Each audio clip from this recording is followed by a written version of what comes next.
बिस्मिल्लाहिर्रहमानिर्रहीम। कुतुब अहादीस की इक़साम।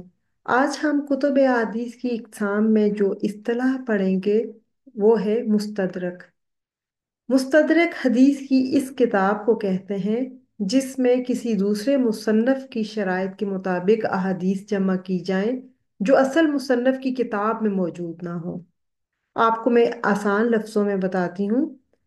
यानी मुस्तदरक हदीस की उस किताब को कहा जाता है जिसका मुअल्लिफ किसी खास एक या दो हदीस की किताबों को सामने रखता है, फिर उसी साहिब किताब की शराइत के मुताबिक अहदीस दर्ज करता है, और वो अहदीस दर्ज करता है जो उस किताब के मौजू में शामिल होने से रह गई थी। फिर अपनी इस किताब को वो अलग से उन अहदीस को दर्ज करके जमा कर लेता है।